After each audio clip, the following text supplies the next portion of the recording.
you. Come on in. Welcome to the Scum Bar.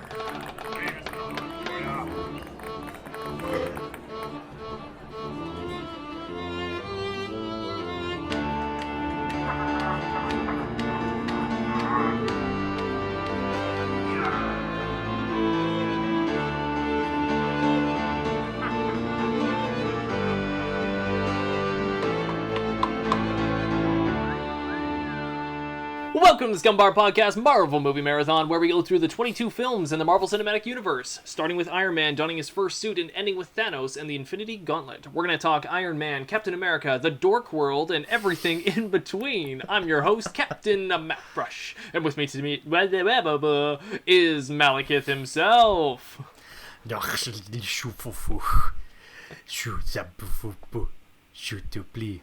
Blue. Blue. Hi everybody, so good. That was my Malakith impression, while also assimilating into Joey Tribbiani, and I'm not really sure why, but hey, it's me, Anth0z. How's it going? Hey, Anth0z. Wow, that was a great introduction. I had no idea what you were going to do for that, but I'm so glad you did it. Me too. Well, I wanted to run off your Dork World thing, but I couldn't think of anything, and then when I read ahead that, I'm Malakith apparently, and I'm like, what does Malakith sound like? And I think he speaks some sort of, like, Irish, but backwards. So I just, tried to do that. And I guess it worked. Surprised me. Okay, well, before we go any further, I would just like to say that the Scumbar Podcast is going to contain spoilers for this movie and the entire cinematic universe. The universe. Yes. If you enjoy the Scumbar Podcast, please leave a subscribe or a like or a thumbs up or give us a comment. Please. Please. We could use it. Now. Right now. And you just go on your keyboard and just type in anything. Just anything, do it. And press submit. We, not even to us, just type it on your keyboard no matter what page you're on. Your voice will be heard. Yep. This week for our Marvel Marathon, we're going to be talking about 2013's Thor II: The Dark World. Thor is going to the Dark World. Thor to the Dark World. Thor to the Dark World. Starring Chris Hemsworth, Natalie Portman, Tom Hiddleston, Anthony Hopkins, and Christopher Eccleston. Yeah. Eccleston? Yeah. It was directed by Alan Taylor, who I searched up a few of his movies. I think he did one of the Terminators, Salvation, I think. Okay, that's not I was combining names from Home Improvement. Tim Allen and Al Tim the Bundy. Toolman Taylor. Tim the Toolman Taylor. There we go. Yeah. Not Tim Allen. Yeah. Anyway. Yeah. Anth0z, without further ado, why don't you give us a brief synopsis of the movie? A year after Loki's. Wait, should I say the brackets? Tom Hiddleston is gonna. It's gonna stunt my. No, you don't have to say the actors. Okay, let's try it again. A year after Loki's devastating alien attack on New York City, the mighty Thor, along with his friends Lady Sif and the Warriors 3, fight to save the 9 realms from deadly threats.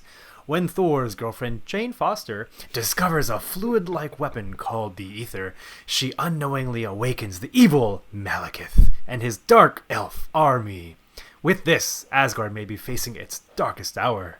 Thor forms an uneasy alliance with his nemesis Loki to save Jane, stop Malakith, and save the 9 realms from total chaos and darkness. His nemesis Loki? That seems off. I don't think his nemesis is necessarily Loki. But Oh, so did you copy and paste this? yeah, this is from IMDb. Oh, yeah, that's interesting. I don't write these.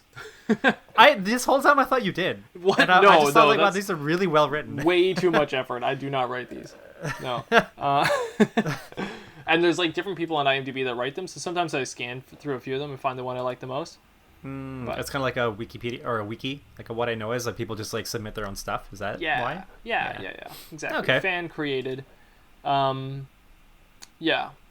Dark Elf Army. I mean, this Thor movie is such a power fantasy movie. Dark Elf Army fighting in space, Norse mythology. It's very interesting. Very heavy metal is what heavy metal album cover art. That's very much what I'm getting with the story to this movie. Like the movie Heavy Metal, the cartoon movie, or just the genre heavy metal, just or heavy both metal in general. Okay, yeah, that's fair. I kind of saw this movie as being. Wait, have we seen a Guardians of the Galaxy movie yet? No, we haven't. No, not yet. To me, this felt like it was almost like a departure into more space references. Yes. So I think, if that is the case, then did a good job, I guess. It really seemed to bridge the gap between. Yeah, you're right. Yeah, exactly. Like making Asgard less of like a godly realm and more like a spaceport. Just like a really fancy spaceport. Yeah, no, that's so true. But it makes me think that I have seen this written somewhere. I haven't actually read the article, but I saw the headline, and it's made me like rethink it now while we're watching Phase 2. It said that Phase 2 seems like it's in the wrong order. And now that we're watching these movies, I'm like, actually, I kind of agree. I don't know because we haven't got to Guardians yet or Captain America, but I feel like Captain America almost should have come first because it like shows S.H.I.E.L.D.'s demise. And that would maybe make the whole idea that these superheroes aren't helping each other during all these events make a little bit more sense. Oh. And then this movie seems like it should be after Guardians. Because you said there are some like Guardians transitions in it. And it almost feels like it should be like after we now know that there's a Guardians universe, we're now going back to see what's going on with Thor. Right. I kind of would have liked like that in respect to the... Well, they probably would have had to edit the scenes, but, the post-credit scene. Wow, we're already jumping to the end of this movie. I know, we're just kind of going... Yeah. But because of the post-credit scene with the Collector, yeah. I think that would have been... something about that would have been more of a fun tease if it came after Guardians of the Galaxy. Right. Also, I think... Yeah, just the fact that Guardians sets up the stones, and like the Phase 2 is where they're really going deep into like the Infinity Stones, right? And it's like Guardians actually sets up what all the stones are. Mm-hmm. So it would be nice almost to get that before we even get into these movies. Yeah, because otherwise the post-credit scene is just a whole like, oh, by the way, this is what's happening. Yeah. Yeah, which is not as fun, at least for me as the viewer. If I get to have that revealed throughout a movie, like when I'm watching one main story, but as a side note, they start building up towards these other things. Like I can keep that in mind for later on. I think the teasers, like they've always kind of done it that way anyway, that they like to give some sort of like big reveal. Yeah. And it's it really is a tease because you watch like a 1 minute scene and you get this big reveal, and then all of a sudden you have to wait for the next movie, which maybe I guess as a tactic it kind of works because it makes people want to watch more. But I guess now that we've seen it all, it makes it makes a different impact. Yeah. Yeah. I will also warn you before we go into it. It's not that I didn't enjoy this movie, but it's just that there was a lot I felt like making fun of during this movie, because I think there's a lot of parts I don't like in this movie, and then there's a lot of parts I really like in this movie. It's very strange. It kind of pulls me in two directions at the same time. Yeah. So before we get into that, let's get into something I just like to do beforehand, where we talk about what it was like when we saw the movie in theaters. And all I can really remember about watching this movie in theaters is I enjoyed the Thor and Loki scenes. I remember thinking this was a Loki movie. I don't really know why, but I remember just thinking like, oh, this was Loki's movie. And so before going into it, I remember saying that to my fiance, and I was like, all right, so I remember really liking Thor and Loki in this movie, so let's see why. And now that we're watching it, I think I see why, but we'll get into that when we get into those acts. Mm-hmm. But, I actually wrote a note for later on, but I kind of wrote this as like the next best chemistry after Tony Stark and Pepper Potts. Yes. Yeah, I agree. I'll definitely agree with that. Mm-hmm. Yeah. Do you remember what you were like watching this in theaters? Well, I was probably hungry when I was watching this. That's how I was like. It's a dark world like in there. Though. You better take some food with you. I think I was really... I was thrown off a lot. I think because of... I don't know. There's a lot of misdirects. Oh, yeah. And I guess like I was just so focused on what's happening that I like when they revealed what is actually happening like behind the facades, then I was like, oh wait, what? And then like, where are we? Kinda, yeah. Like for example, when Loki so and so dies, or not so and so. When Loki so-called dies is I think what I meant to say. And what else? I don't know. There's just a whole bunch of moments where I just felt like, wait, what? Not that the movie wasn't cohesive, but I think it's just a matter of how they're pulling focus, and I think that I just got confused really easily. That could just be me though. Well, I'll say that it's not just you. Okay. Okay, so let's get into what we like to do on here is we like to break the movie into 3 different acts. So we're going to break into Act 1. We're going to start with Act 1, I mean. And we like to come up with little titles. So what did you title your Act 1? I titled mine Priorities.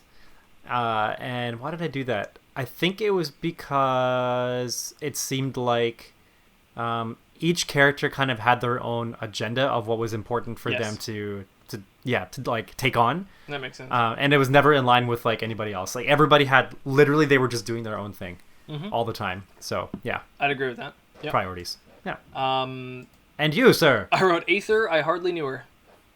Nice. Well done. She does not belong here in Asgard any more than a goat belongs at a banquet table. Did he just? Who do you think you are? I am Odin, king of Asgard, protector of the 9 realms. Oh, well, I'm... I know very well who you are, Jane Foster. You told your dad about me? There's not many good Jane lines at all, but I actually did like that moment. It's a nice endearing moment, but I mean, I gotta give her something. Yeah, it's... But this is like the movie where Jane kind of falls off the face of the earth, almost literally.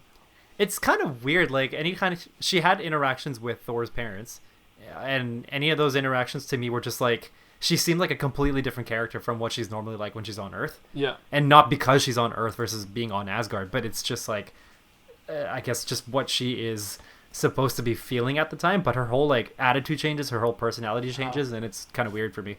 I think this movie was supposed to be like you don't know Thor yet because you didn't see the first Thor movie or something, so we're trying to reintroduce characters to you. It almost felt like that a little bit. I don't know. Okay. I mean, I don't know if that's what the studio execs thought, but it felt like that. But anyways, we start off with very similar to Thor 1, where we're getting a very Lord of the Rings prequel kind of introduction. Very Lord of the Rings. Yeah, very dark elves heavy fighting. We got Norse mythology here with Odin's father, King Bor, I believe was his name. Yeah, yeah. And the fight where Bor ends up silencing Malakith and keeping the ether at bay so that nobody can get a hold of it, and Malakith's army is supposedly dead. Supposedly. How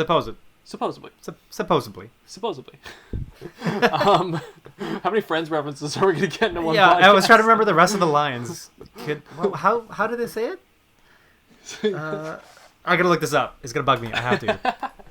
While you're looking it up, and they mention a few key things. So the ether, Malakith, dark elves. They also mention the convergence. The convergence is the alignment of the planets, which, funny enough, we're getting a reference to a different kind of mythology, which is Hercules. If you remember the Hercules movie, it's also about the lining of the planets. And when the planets align, the Titans will roam free and take over Mount Olympus. So we're getting a very similar, almost like, creation story here, which I do like. I think that was kind of cool. And one other thing I noticed, I don't know if it's intentional, but they have the... I can't remember what they were called, but there was like the warriors of the Dark Elves, when they get all like immortal and crazy, they're called something. They were called like the Wretched, or like the... it's not Cursed, is it? Cursed, thank you. Cursed with a K, yes. I think? Cursed with a Mortal Kombat K. Yeah.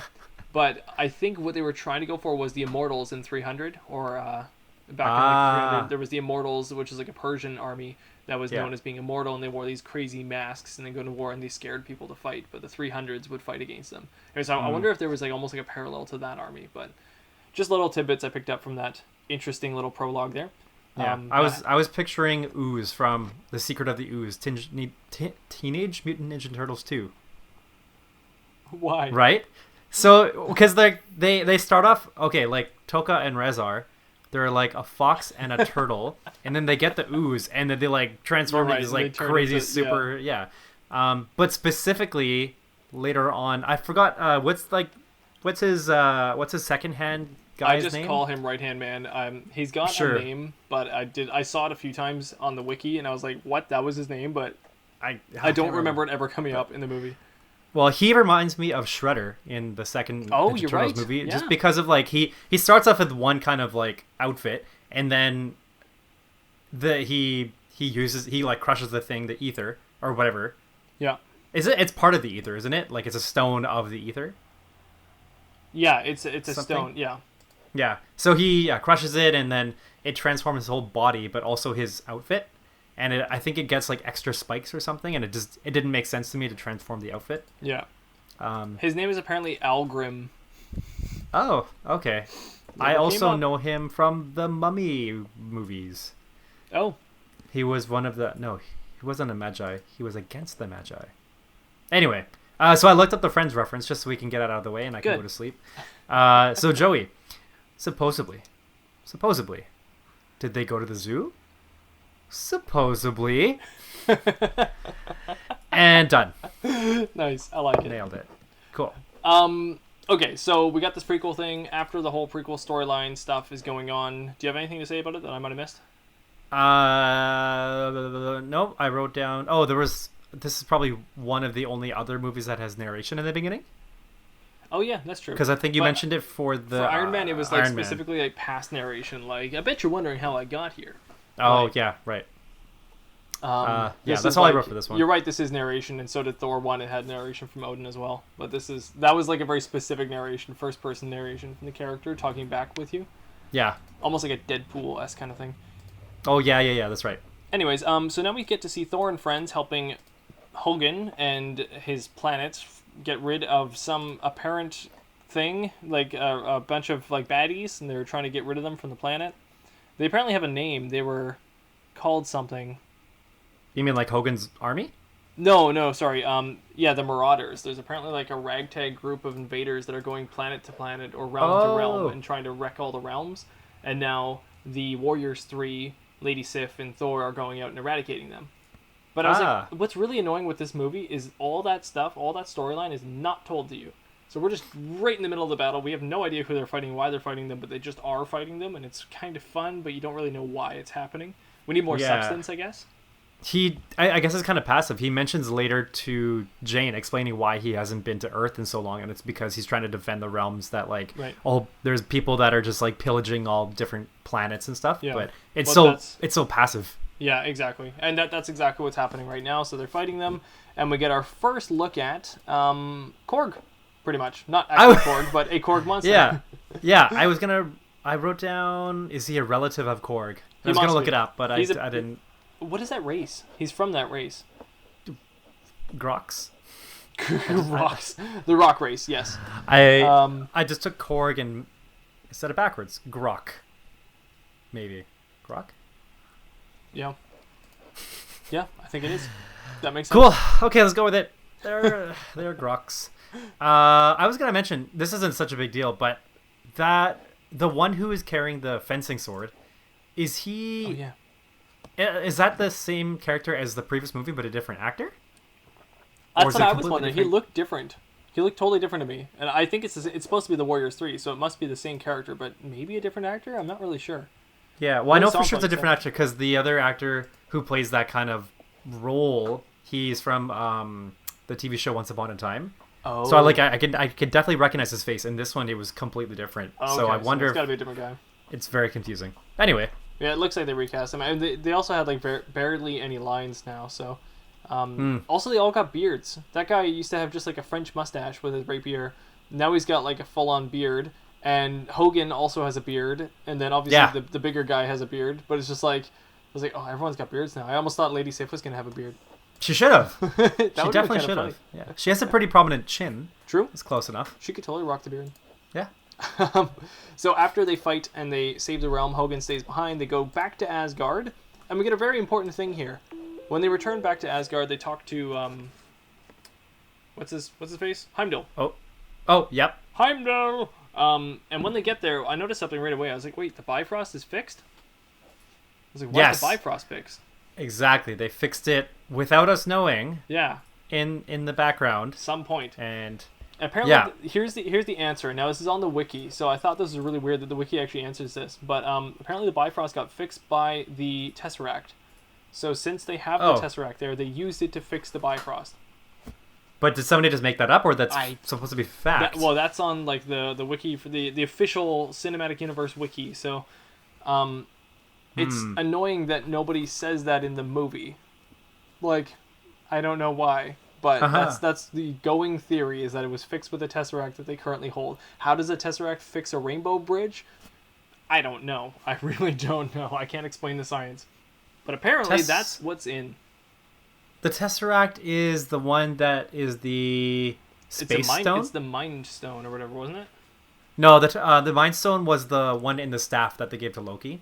But the Tesseract was... Oh, you're right. I think that's the space Tesseract stone. Was space, because it was used for teleportation, wasn't it?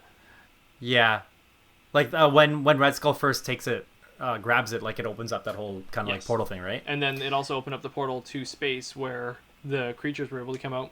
Yeah. Yeah. Okay. So anyways, that was just a weird thing. I didn't know why that was built, but that's why apparently. Yeah. Well, I guess we just have to go with it. And then Because they don't give us any other information. We get a fairly quick montage of like scenes where we get to see what Thor's life is like now in Asgard without Jane and what's going on. We get a few different things. There's a celebration banquet going on. We get to see that everybody's celebrating, having a good time. I actually kind of like these scenes. It reminds me of Helm's Deep in Two Towers. Yeah. It's very like just kind of everyone chilling and like there's almost like a looming threat, but people don't totally know it yet. But they're all just kind of hanging out and having a good time. And I really like the scenery and everything. I'm just really a fan of Asgard. And it was like in full view. It was like full capacity going Asgard. So it's nice to see. I think they do a good job of making that emotion apparent because then I think they show Thor for a little bit where he's kind of noticing the exact same stuff that you are, right? Like he's looking just at the scene and he's really enjoying how the people are having a good time. And he just seems very happy about that.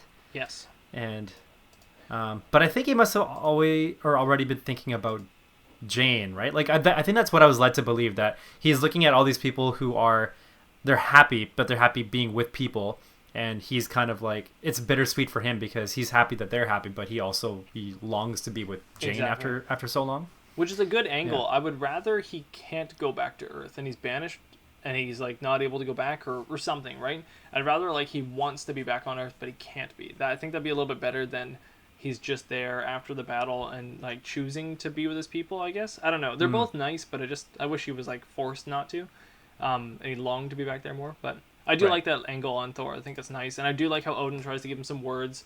Odin's pretty much trying to convince him that there's Lady Sif right here who he could hang out with instead of Natalie Portman, but you know, Odin's a little bit prejudiced to his people. He wants some Asgardian blood in there. He doesn't want that Midgard blood.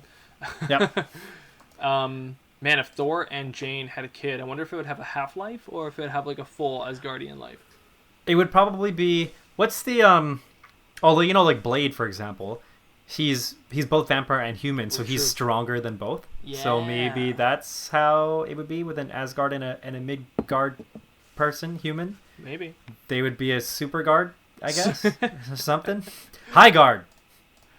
We get a really endearing last scene with Thor and Heimdall where they're talking about Jane. So Heimdall's I really like this scene too because you got Idris Elba just like really good acting, talking about how he can just see everything in the universe and talking about the stars, and you see his eyes, and it's just so nice. It's really cool. Really endearing moment. I believe he takes off his helmet when talking to Thor as well. He does that later. Oh, maybe. Okay, well, maybe that's later then.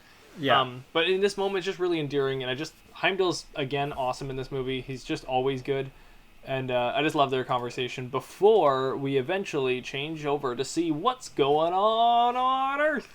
In London. Ugh. Good old London. The worst parts of Thor movies are when we go to Earth to see what's happening. I know. And, it instantly starts right with Jane on a date. I guess at least for this one, they didn't spend as much time on Earth as they did with the previous one, right? True. Like, yeah. I mean, this one is called The Dark World, so if they spend too much time on Earth, then there's something wrong there. For sure. But every scene we have on Earth, it just feels like a waste of time. Yeah. She's on a date with that guy. I don't remember his name, but she's just on a date. And it's not going super well. I actually kind of feel bad. Like, this dude is actually really nice. And, like, he even, like, cares about it. Like, he even notices when, like, the date's not going well and, like, she's lying to him. And he's just like, no, like, don't worry about it. Like, he can tell all this and is being very honest about it. It's like, he's a good guy. Yeah. No, for sure. And he doesn't need to be in the rest of the movie, but they keep him there so that he can be the one to call her while she's on that Svartalfheim. There was an ongoing joke with my fiance when she was reading the synopsis to me today on a car ride, and she couldn't pronounce that, but she'd keep going Svartalfheim. I go Svartalfheim. Just every single time she'd be like, and then they Svartalfheim. It was got really funny. Just ongoing correction. Yeah. Anyways, his name is Richard Madison. Oh, okay. There was just way too much time taken on that. Like, there was, I don't know, like, there was no reason for her to be, I guess, in a situation where she's trying to move on. Yes, I agree. Because, like, I don't know, I don't feel like we've ever gotten that need to see that in Jane for her to be with Thor specifically. I mean, Yeah. like, I don't know. I can see that there's more yearning from the Thor side, but from Jane's perspective, it's kind of like, it's so there's like a wall. I don't know. It's hard to describe, but I feel like we just didn't really need this to be happening. Yeah, I mean, it's only been like 2 years since she's been with Thor, and she's already moving on. Like, it seems really strange. It's like, okay, like, he's gonna come, he's a god. Like, I don't know, it just seems weird that she's just like, oh, he doesn't care about me anymore. Like, it's very weird. I don't know. And I really don't like Darcy in this movie either. I find Darcy very annoying. She just comes in and interrupts the date, and just like, she's just trying to push along the plot, and I appreciate that. But she just tries to make these jokes that just I don't find super funny in this movie. So I get annoyed with Darcy a little bit. Like, she's got an intern now, and the joke is that she's like an intern, but it's like, I don't know. I just want to watch Thor, and I'm having to watch these bumbling scientists, and it's like I don't really care as much. Yeah, no, for sure. Meow meow. Meow meow. Yeah, they do bring that back. Yeah. So she's trying to tell Jane, hey, that crazy thing that happened with your equipment, it's happening right now. And Jane's all like, oh my god, let's go check it out. And then they go check it out. So the intern, and Darcy, and Jane, they all go to the weird... I call this like the Stranger Things part of the movie. It's like a bunch of little children, and there's like this weird, like, I don't know, extra dimensional thing happening in like a weird like urban area in the street. And they just kind of like found it on their own. They're having fun with it. It just felt very Stranger Things to me. They even did this like almost like Dutch angle where the camera's going down like a hallway and stuff. And it looked all creepy. Yeah. I was like, this feels very Stranger Things. And Jane's all like, what's going on? Like, what is it? What happens? What do you do? And they're like showing her like dropping the objects. It's actually kind of endearing. It's actually kind of fun that like the little children found this weird, random teleportation thing. Yeah, like how could you have possibly stumbled upon something like that? There was definitely another child that was supposed to be there that has already fallen through that portal. Yeah, yeah, exactly. He's the one that didn't come back. He died in Svartalfheim.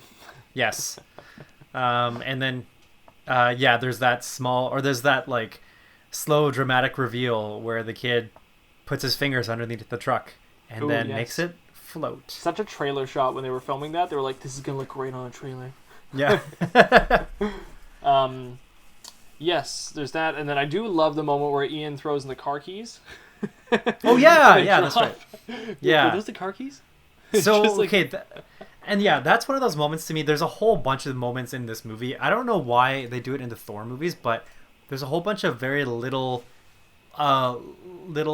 attempts to be funny or like quirky, and I think about 80% of them just don't work, and 20% do. Exactly. And the 20% that do remind me of the humor that I like from Thor Ragnarok.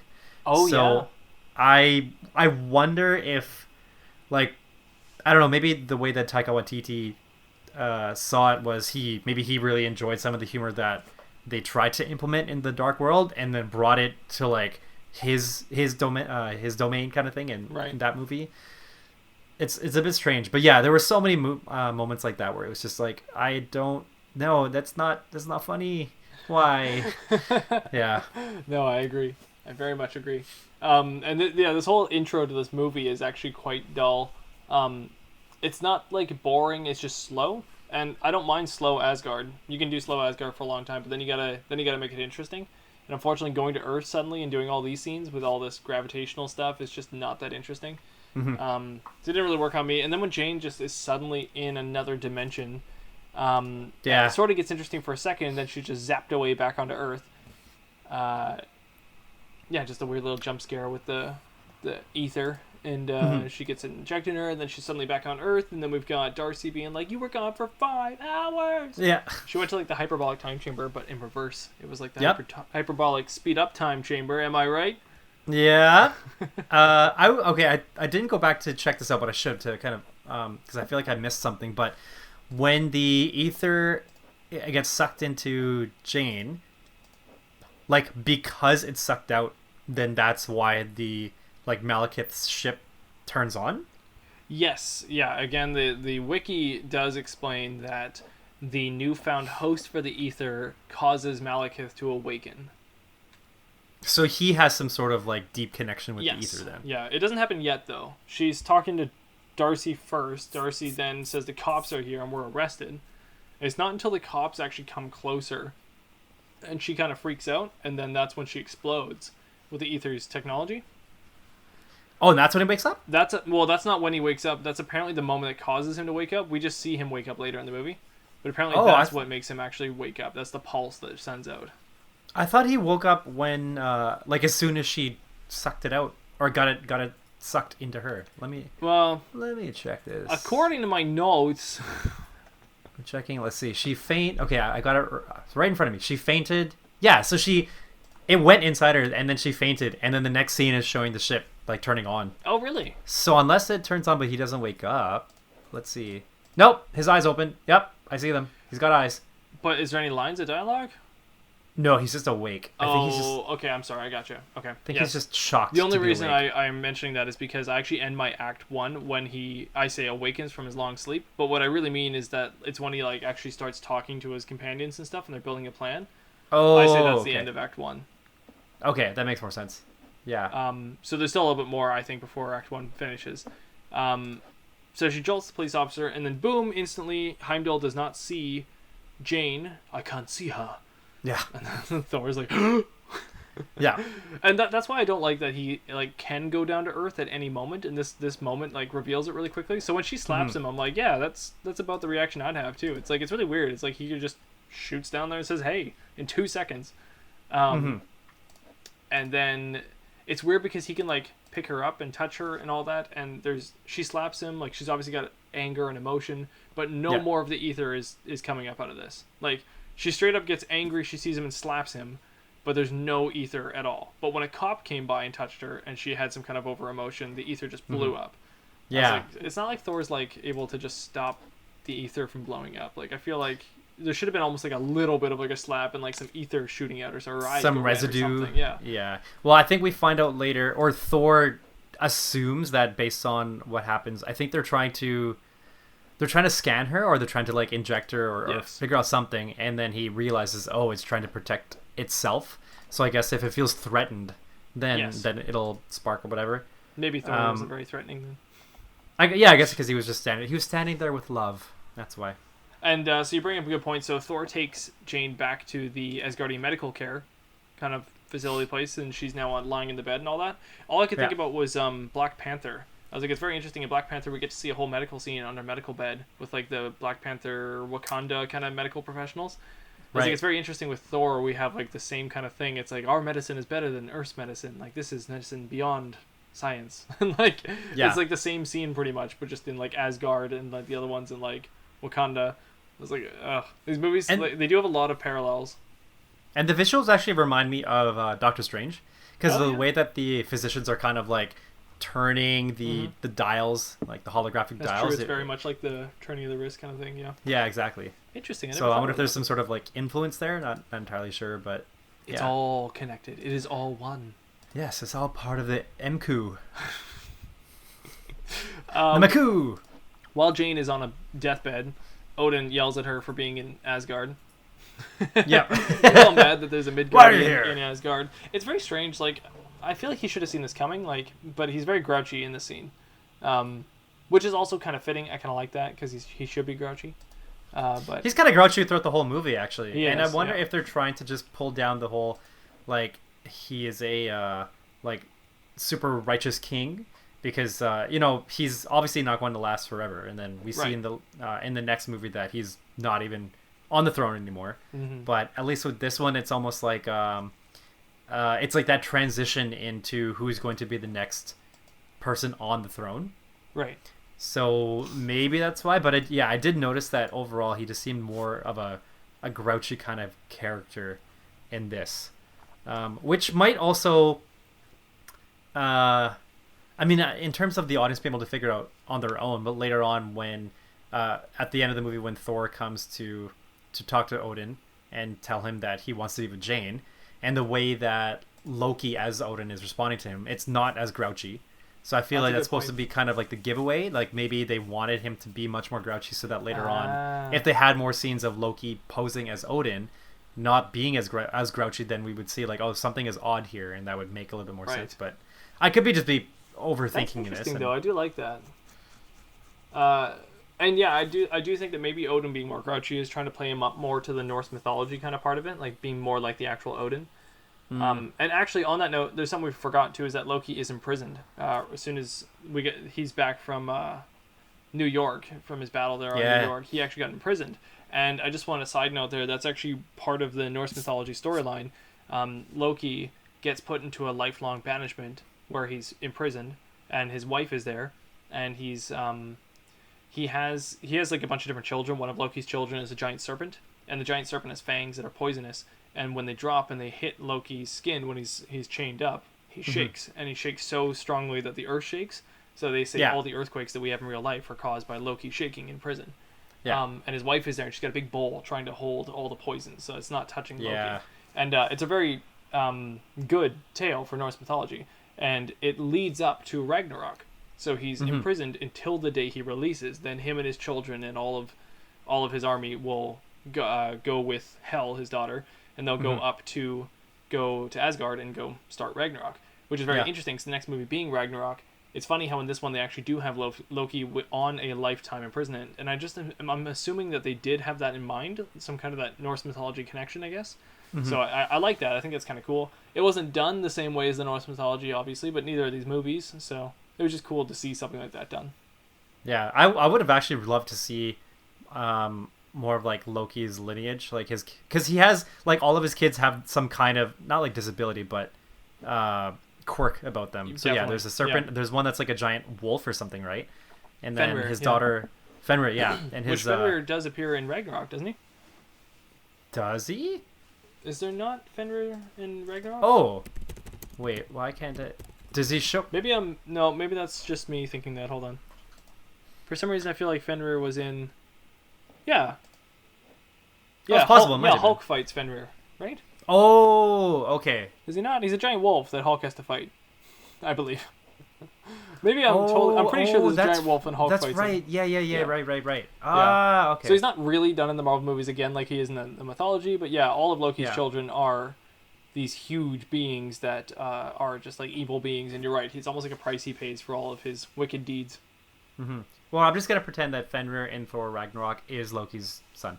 Yeah, me too. I do the same thing. Okay, so now that I made that side note, moving on. So there is Jane's on the medical bed, and then she ends up attacking the staff, and that's when Odin realizes this must be the ether. He recognizes the ether right away from the children's stories that his father would read. So then he reads a children's story to his child. As he should. Of course. Yeah. I know exactly what this is. I read it in a children's story about the Dark Elves. It's all true. Yeah, all of it. There it is. It's the what's it called? The ether. And he's like, it must be the ether, and it's back. And then Jane's all like, can you get it out of my body? He's like, I don't know. Are you worth it? I don't know. I don't know. I'm not sure. Maybe. Are you going to stay with my son? Because if you are. And then I'm almost at the end of my act here. I don't know where you ended yours. But I just had one more scene where Frigga visits Loki and talks to him. My act 1 ends just after Frigga, like pretty much after Malakith's like invasion. So that's what I originally had. I did change it last second, so I have no problem going into that. It's totally okay. I can go over. Well, I mean, our scenes are still going to be the same, but it's all good. I was going to mention that when. Wait. Okay. So your act 1 ends when Frigga is talking to Jane. Do you say? No. After Frigga talks to Loki. She talks to Loki in the prison cell. Right. Okay. And then there's a scene where Malakith is like talking to his guards, and he talks to the one dude and convinces him to get the stone. Yeah, Algorithm. What was his name?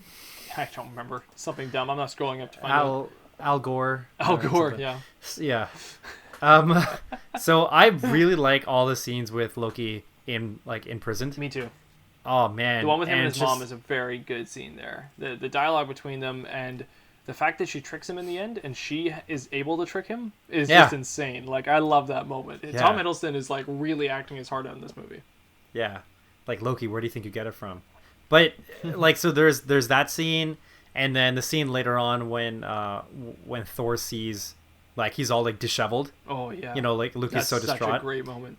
But then there's that one brief scene before that, like after he finds out that Frigga was killed, that he like has this like surge of anger and power and like the things around him just get like flown away, which I feel like is a power that we don't normally see from Loki, right? Yeah, for sure. So I loved every scene of him imprisoned. It's just so powerful. He's Very a good well guy done. to be imprisoned. Yeah, good for Tom Hiddleston for being able to portray those moments. Really good. Yeah, especially since that's what he did in Avengers as well, was he was imprisoned. So he's good at being in prison. He knows how to do it.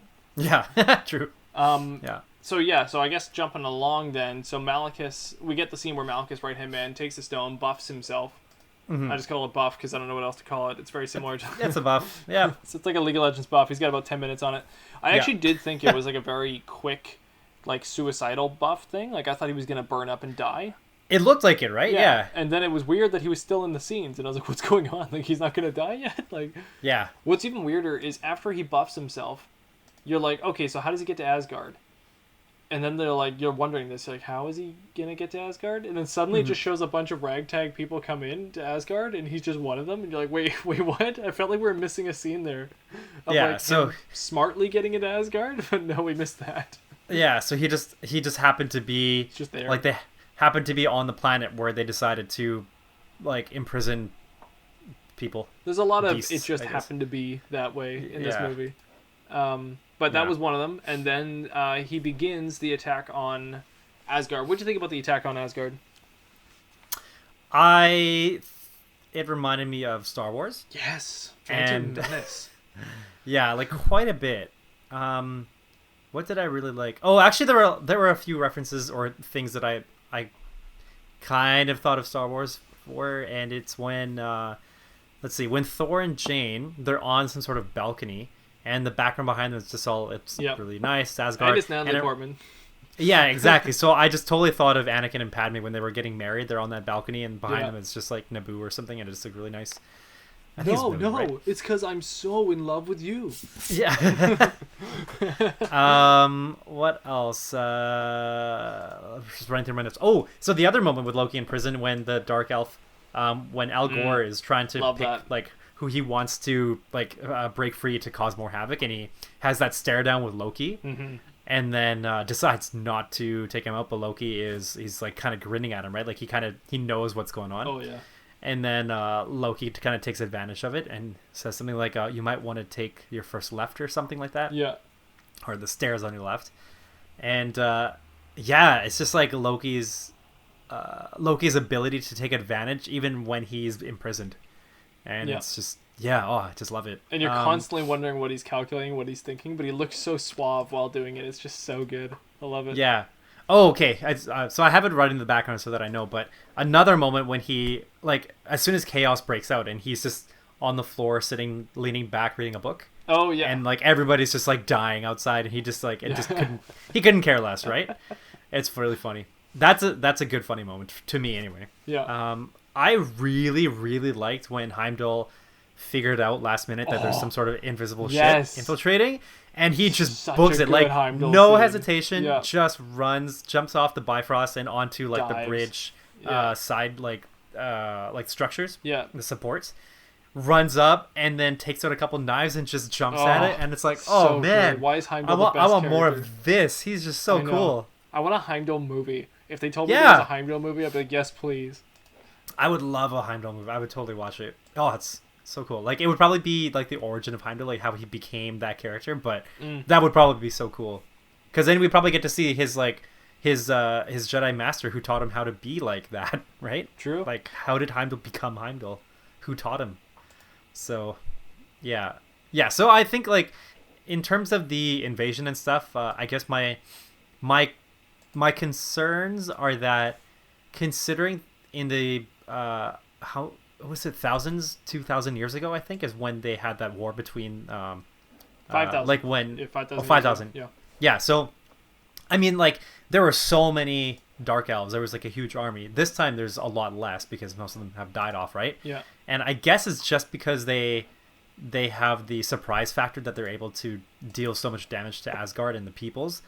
But at the same time, I feel like it's so calculated. Like, how could they have known that much info on Asgard if they've all been sleep, like in cryogenic sleep this whole time. Yeah, I almost wish it was a bit more chaotic, maybe on their part of view, like more like suicide bomber-ish, because I feel like that's their last desperate attempt anyways. That's really all they've got.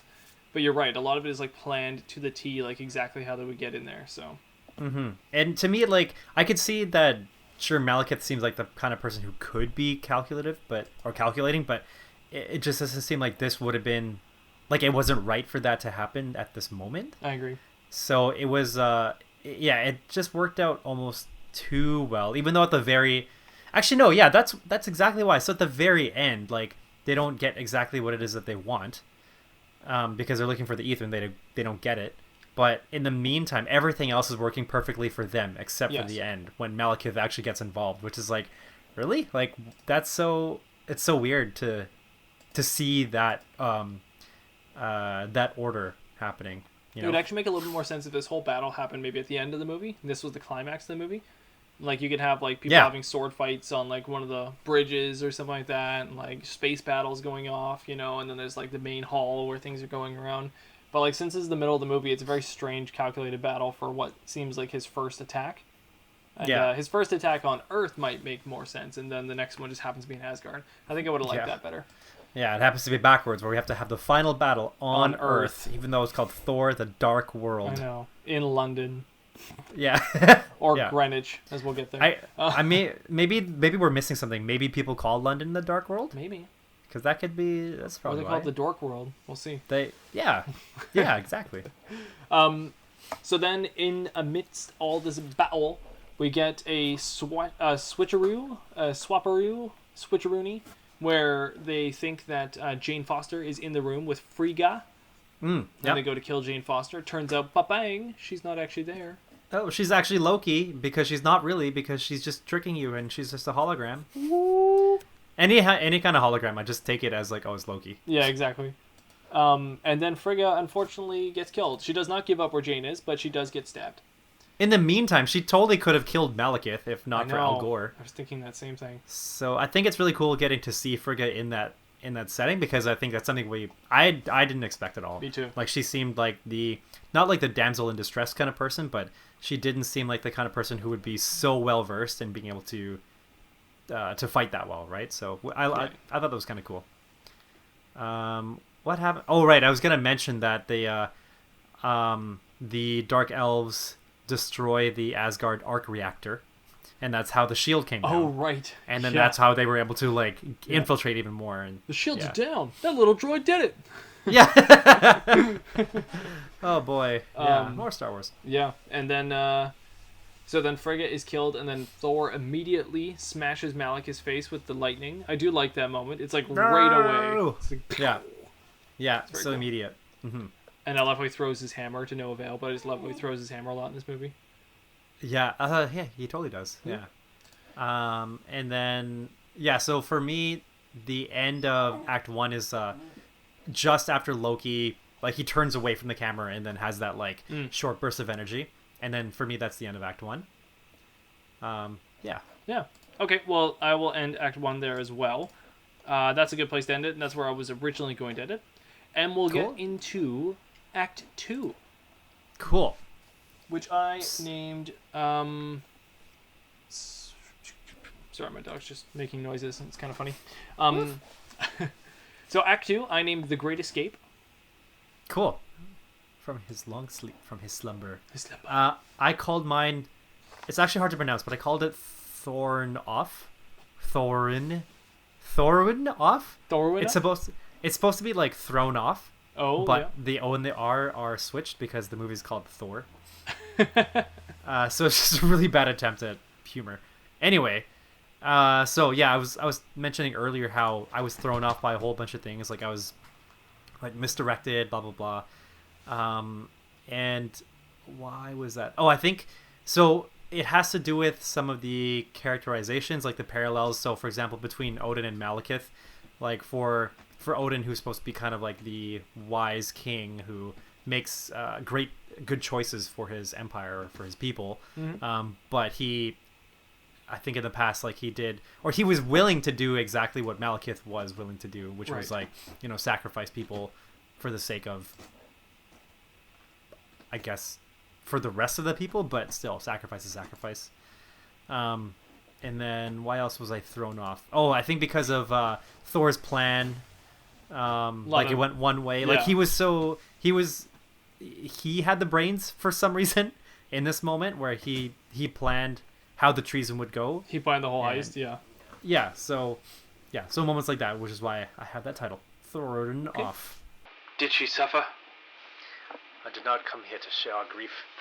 Instead, I offer you the chance of a far richer sacrament. Go on. I know you seek vengeance as much as I do. You help me escape Asgard, and I will grant it to you, vengeance. And afterward, the cell. You must be truly desperate to come to me for help. What makes you think you can trust me? I don't. Mother did. You should know that when we fought each other in the past, I did so with a glimmer of hope that my brother was still in there somewhere. That hope no longer exists to protect you. You betray me, and I will kill you. When do we start? Nice. I love them in this movie. That's they're really the only redeeming factor for this movie. They're the only reason why this movie's good. So it's all I can remember this movie from the theaters, and it held up. Watching it, I was like, the rest of the movie's not that fun. But Thor and Loki are definitely fun, and we only get it for this little bit. Which is kind of unfortunate. Yeah. Give me a few seconds. I'm going to put my dog just outside of the room, because since I'm here and not paying attention to her, she's starting to get all moody. But if I put her outside, then she'll be fine. Okay. So hold on. 2 seconds. Okay. So, so I called this the heist movie part only because it's very similar to a heist, because Thor is all like trying to, like you said, he's planning everything. It was very unorthodox for Thor. He's trying to create this whole idea of how to sneak Jane away and get her to Svartalfheim. Svartalfheim. So, Thor goes to Loki, and we get the scene that we just portrayed in our reenactment. Yeah. Good scene. I really enjoy it. I do like how, like you mentioned earlier, when Thor comes to Loki, he says, "No more tricks, brother." And then, like, Loki just gets rid of the facade, and suddenly he's sitting there, and there's, like, all just a wrecked room all around him. Yeah. So good. Man. It's just seeing that was, I think, specifically after, like, Thor, like, just knowing that Thor was able to see through it, like, right away. Yeah.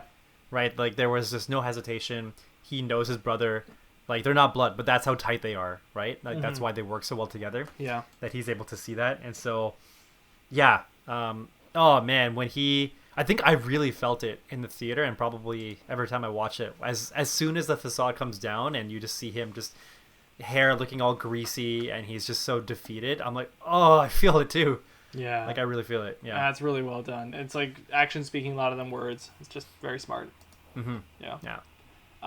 So then we get a nice scene. This is actually where I believe Heimdall takes off his helmet, and Heimdall and Thor are talking over drinks, it looks like.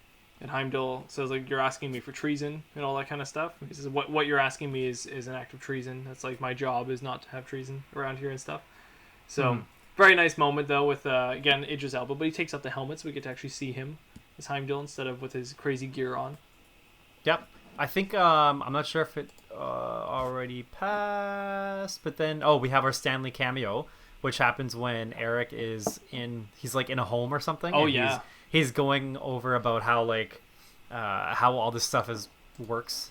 And then Stanley, what does it say? Eric Selvig. Can I have my shoe back? Yeah, can I have my shoe back? Yeah, that's Eric Selvig. Dr. Eric Selvig. And he's just, he's going crazy in that place.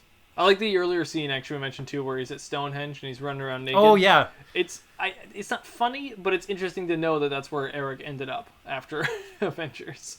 I kind of like the progression. I think that he's just, like, gone, like, stark crazy. Oh, I also think the idea is that he starts naked in this movie, and then he acquires underwear, then he acquires a shirt, and then he gets pants. Yeah. So he slowly gets clothed throughout the movie. Yes.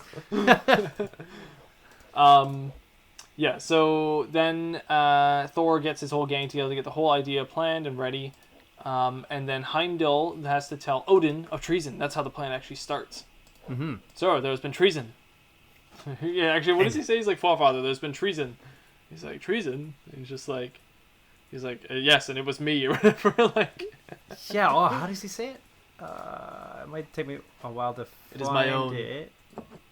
But as I'm brushing through, is this just past the?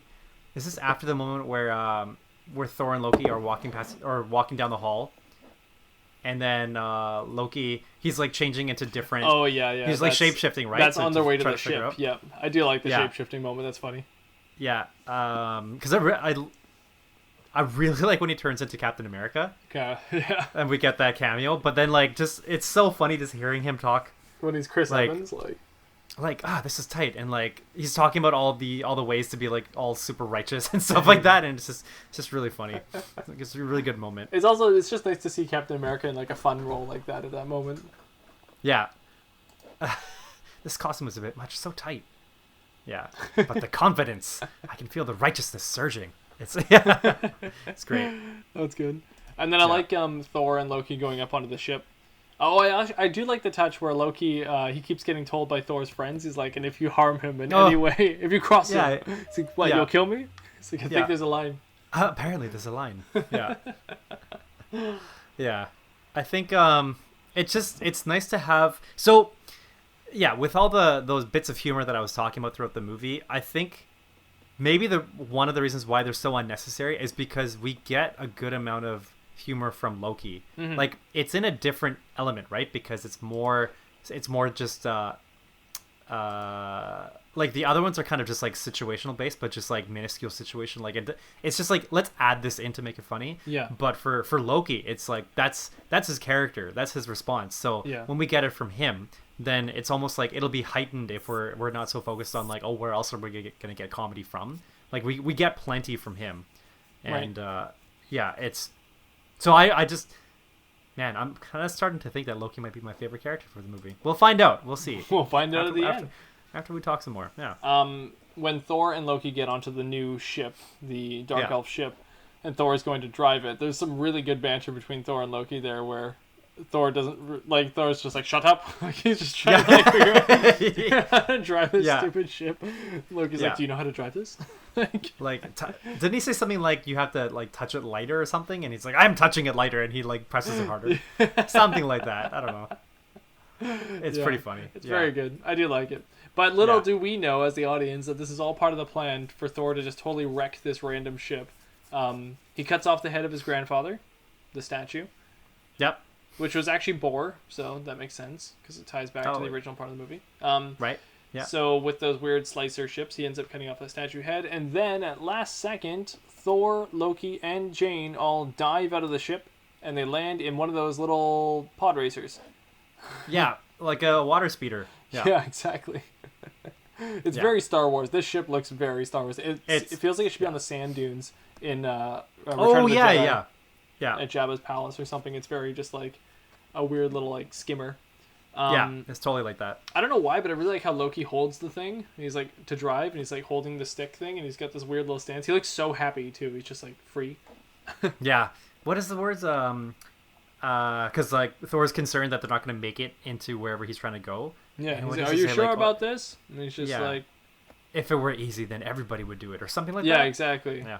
Yeah. He's like, it doesn't look easy, and he's like, if it were easy, anyone would do it. Yeah. Exactly. Everyone would do it. Yeah, and then they go in, which is good. So then are we supposed to... Is this supposed to be showing us that, like, the whole time during the Avengers, whenever he was getting out of Asgard, that it was through this passageway? Like, I'm it must assuming, be this, right? unless there's more. There's probably more than just this one. I think Loki knows a few of them. It sounds like, yeah, because he did mention... I think he mentioned in the Avengers movie that there are plenty of secrets that you don't know about or something like that. Yeah. Talking to Thor or to Odin, maybe? I think he mentions Heimdall at one point, but... Oh, right. Yeah. It could be. Yeah. But still... Anyways, yeah, so then they do the ship switcheroo and they take a portal into Svartalfheim. Svartalfheim! And then we get Loki and Thor trying to proceed into their plan where they see Malakith and his dark ship thing. Mm-hmm. And we get a little moment where Thor and Loki appear to start arguing over Jane. Also, Jane's having a weird Frodo Baggins kind of moment where she's all like, he is here, and like he feels my presence. And like, she gets really like Frodo-esque. It's very strange. It's like, he can feel the ring. Yeah. There was something I was going to say about when Jane gets all like... Oh, it was probably just earlier when she was getting infected, or there were like these weird scenes of her kind of just like looking about. it reminded me of like emo Tobey Maguire from Spider-Man, like the third Spider-Man movie. Oh, Something about her just reminded It's me of off. that, and I get kind of it is kind of off. I get weird vibes from Natalie Portman, or maybe just Jane's character in this. I don't really know. Yeah. yeah, I agree. I don't know if she wasn't trying hard enough, or the writing was bad, or I have no idea, but it just didn't work. Yeah, bit of everything. Yeah, probably. Bit of pile A, bit of pile B. Yeah. So then Laura and Loki, they have a little fight. Yeah. They have a little Loki fight. Yeah. And that brings out Malakith, who then watches Loki proceed to cut off Thor's hand. Apparently this was supposed to be a theme with all the Phase 2 Marvel movies because of Empire Strikes Back. Luke loses his arm to Vader. Apparently this is a Star Wars heavy movie. So all the Phase 2 movies were going to have somebody losing a limb. Iron Man lost a leg in the last movie, but it was just from his suit in one quick scene. Yeah. I think that's the only limb loss thing. I guess the whole movie's about people losing limbs and then regrowing it a little bit. Yeah, completely. And then in this movie, Thor loses an arm for a second. So apparently that's a theme they got going for all the movies because of this. So this was the moment to make that theme. Strictly for Phase 2? Yeah, just for Phase 2. What does the Winter Soldier get his arm? No. It's probably just because he has an arm that's a metal arm, right? Because his arm is gone. Yeah, because I remember there's one point where his arm gets ripped off, but I can't remember when. Oh, okay. Doesn't it get ripped off in one of the movies? I don't remember. Maybe in like... Oh, I think in Civil War. Anyway, okay. Yeah. Yeah, So apparently maybe- this was just a theme thing. I didn't even notice it until, I think it was this movie when people started talking about it, like, oh, this is a thing. I was like, weird, okay. Oh, that's interesting. Okay. Anyways, so Thor appears to lose his arm, which then makes Malakith think he has the upper hand, so then he tries to pull the ether out of Is that Jane. a pun? Yeah, the upper hand. So he pulls the ether out of Jane because he's all power hungry. And while the ether's floating around there, Thor goes, no! And then Loki just pulls back the illusion, I guess, and Thor tries to use his hammer to shock the ether into nothingness, which doesn't do anything. It just makes it all turn to like shards of metal or glass, and then it all reforms. This moment reminded me of Harry Potter when she was having the thing like when Malakith was trying to take it out of her. The necklace. Yeah, the necklace, exactly. Yes. The Horcrux. Yes. Reminded me exactly of that. I mean, like, Right. there's probably only so many ways that you can have somebody absorb something out of a body, but it just totally reminded me of that. Just like the whole like slow mo and. Gotta correct you there, nerd alert, but it's actually not a Horcrux. That was the pendant in the Half-Blood Prince, and that was the pendant that Draco Malfoy it wasn't a bought Horcrux. He was trying to get her to take it to Albus Dumbledore. Right. It was But- just a cursed. Yeah. It was cursed, and she happened to just touch it very briefly with a gloved hand, which then just made her. And in the book, she just kind of starts spazzing, but in the movie, they have that really awesome shot where she's floating in the air and she's got It's a this great ghostly, visual. like scared kind of scream. Yeah. And that's exactly what I was thinking about while watching this movie too. So it's funny you mentioned that. Yeah. Yeah, cool. Yeah.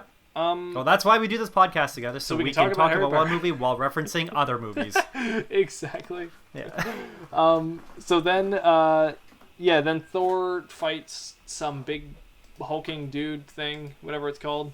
Isn't it Al Gore? Al Gore. Yeah, he fights Al that's Gore. his name. That's his name is Al Gore. Yeah. He fights Al Gore, and We can't get in trouble for saying that, right? Like, we can use his name. Sure. Al Gore. Yeah. It's fine. Yeah. There's plenty of Al Gores out there. It doesn't have to be the one Al Gore. True. Okay. Yeah. So Thor fights Al Gore, and unfortunately he's gonna die. But then out of nowhere comes Loki to save the day.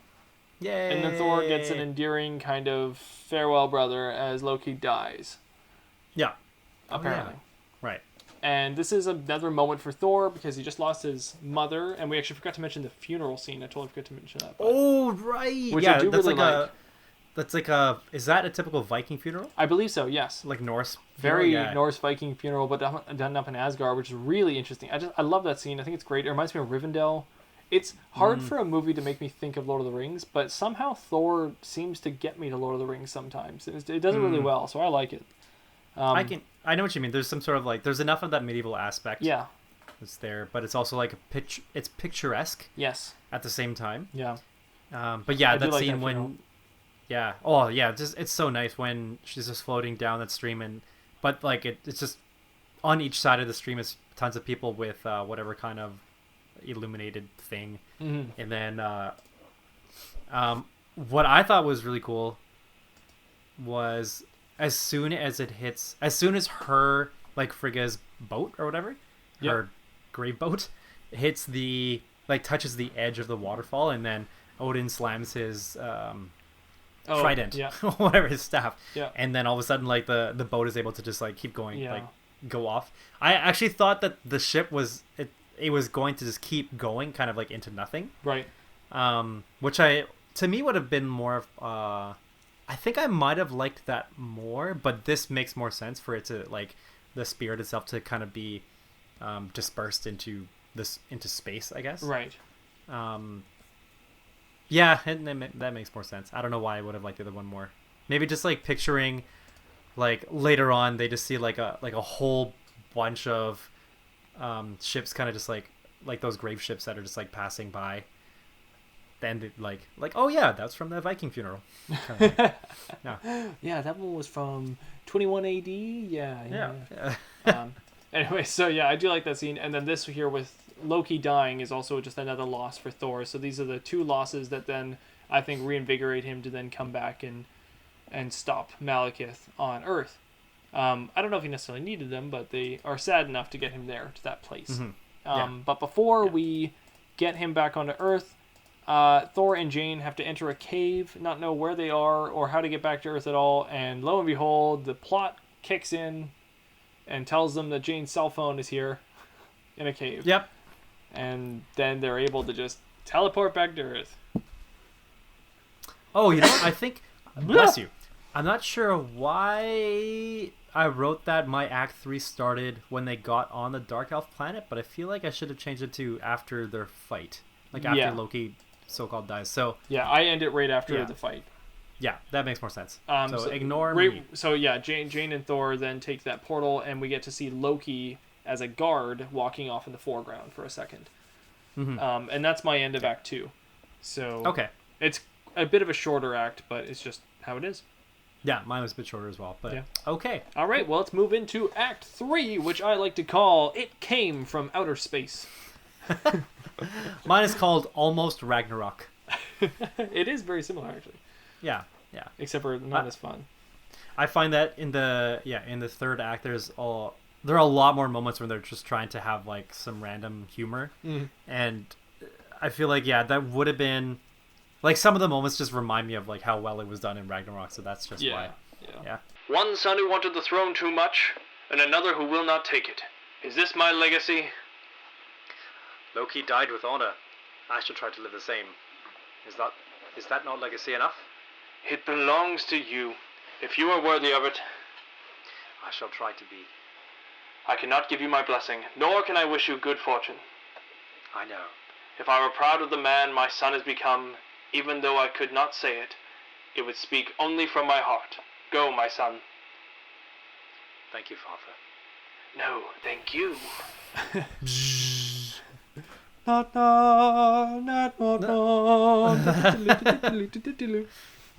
Loki's just got double lightsabers. Yeah.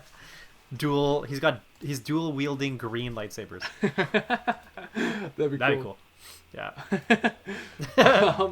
Anyways, I think it's an endearing little speech that Odin gives to Thor, even though it is Loki. I think it's very much on par with Odin from the first Thor movie.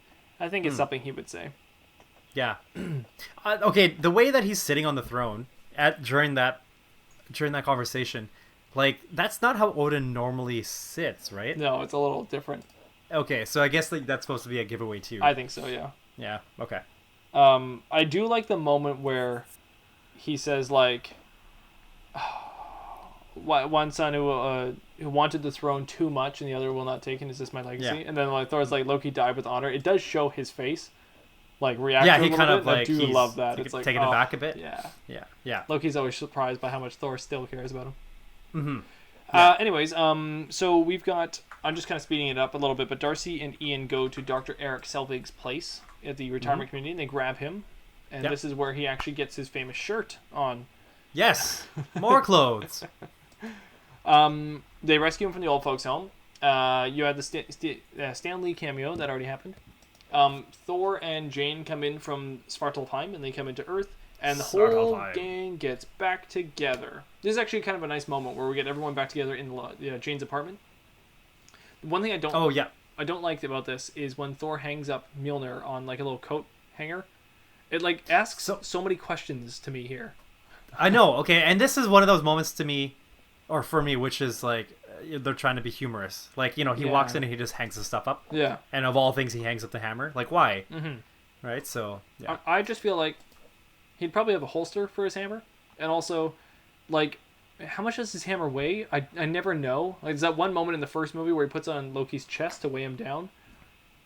And then it's like, there's also in Avengers when, like, the Hulk is, like, dragging it, and, like, it's so heavy, but it's also in an aircraft carrier, so it's not going through the metal of the aircraft carrier, but the Hulk can't pick it up. And then also earlier, Al Gore was able to just, like, whack it away really easily. Yeah, like, it's... Like, yeah. Like, does he set the weight to his hammer? That's my guess, is, like, he sets it to 0 pounds and then puts it on the hanger, you know? Because it looks like it hangs like a movie prop in that moment. Yeah, totally. And then he's got that that moment with Eric where he's telling him that Loki's dead. Oh, yeah. And then Loki's Eric's like, dead. oh, thank God. Thank God. Oh, I'm so sorry. Something like that. Yeah, I do like that. Eric's actually really good in this movie. Yeah, I really enjoy Eric. I don't know why. I think like his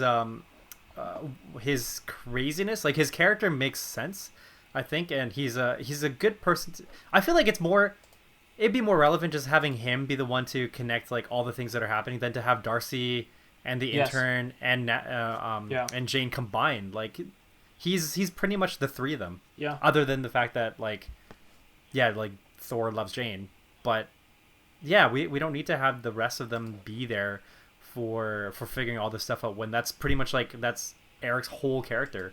I whole agree. movie, so it's just kind of And his whole like fatherly presence for Jane in the first movie is not as present here, and I really do like that angle. I wish it was more of that in this movie too, where he takes more of a fatherly role. Like, you hurt her once, you know, like, I don't want you around her again. You're gonna hurt her again, kind of thing.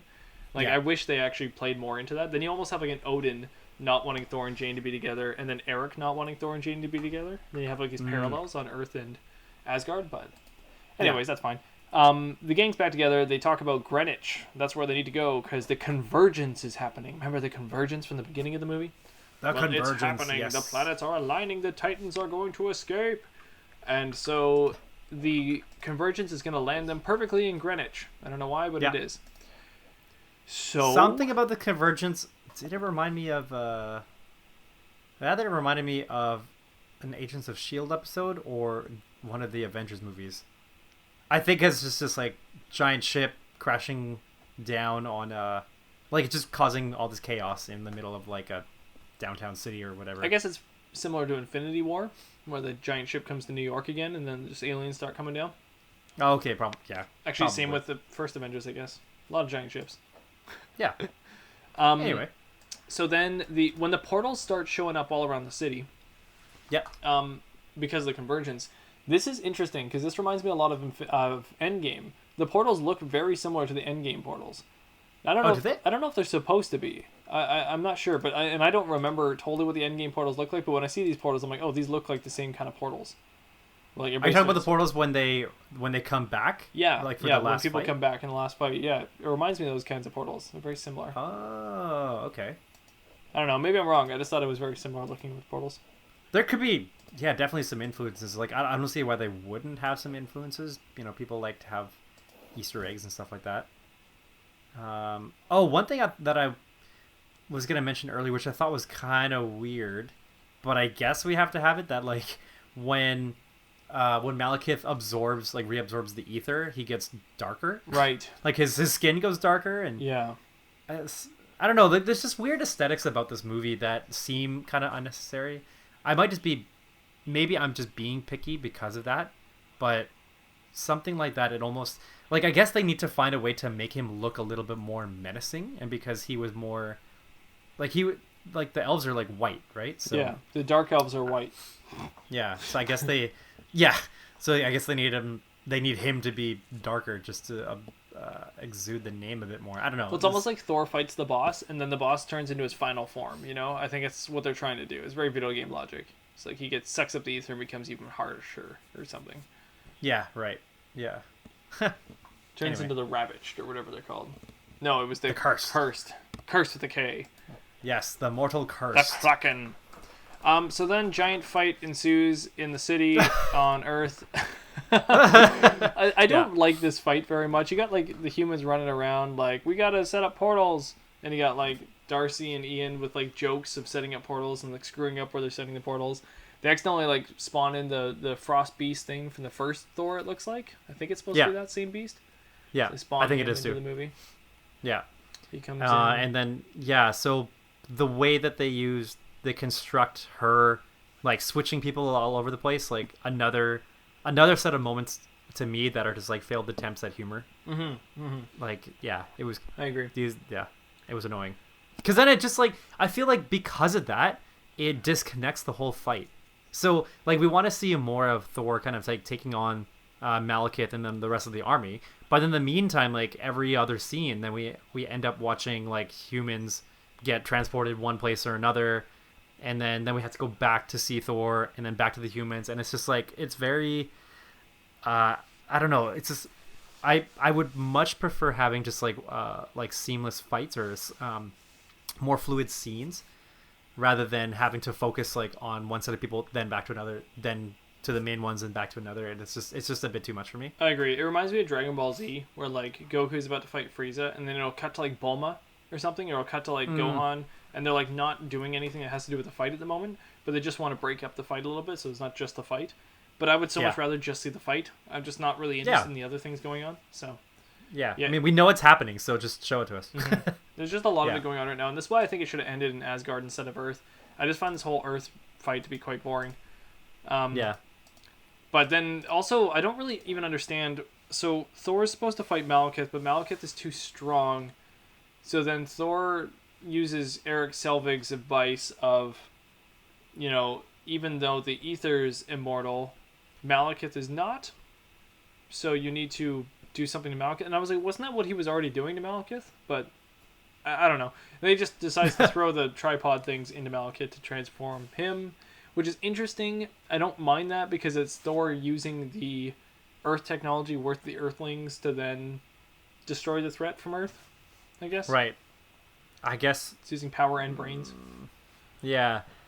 I don't know I don't know if I have an opinion on that. I think maybe watching the first time I thought like, oh, that's I guess like it's seemingly smart way to get rid of somebody who is immortal. Yeah. If that's the case. And then I guess this also touches on your dismembering theme that you were talking about. Oh yeah.